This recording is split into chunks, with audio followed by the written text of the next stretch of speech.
Local, late breaking. This is Channel 2 Action News at 5 p.m. Coverage you can count on.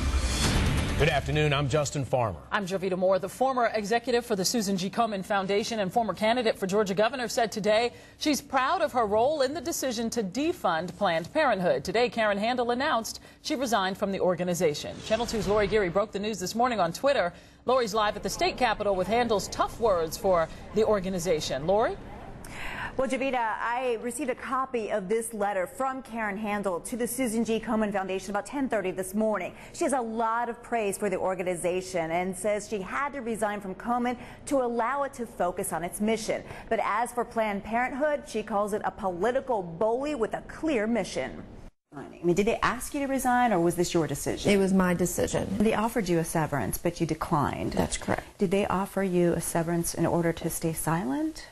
I don't think so. You know, they wanted to be fair with me, and, you know, it's a nonprofit organization, so, you know, I factored that in my head. And just hours after her resignation from the Susan G. Komen Foundation and days after a controversy blew up about the organization's decision to defund Planned Parenthood, I sat down with Karen Handel to get her take on what happened. Up until this morning, Handel was the vice president of public policy for Komen. What was your particular role in the decision to defund Planned Parenthood?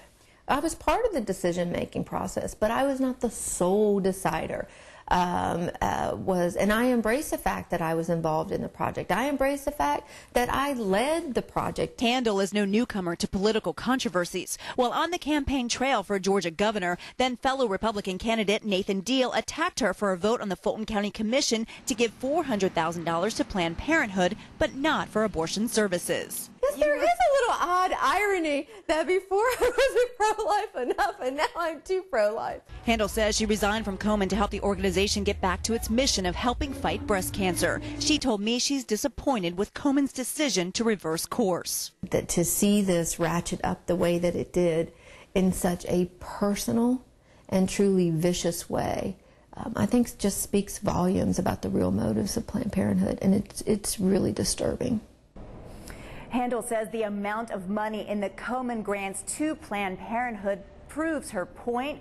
I'll be working on that angle of the story over the next hour and have much more for you coming up on Channel 2 Action News at 6. For now, reporting live from the state capitol, Lori Geary, Channel 2 Action News.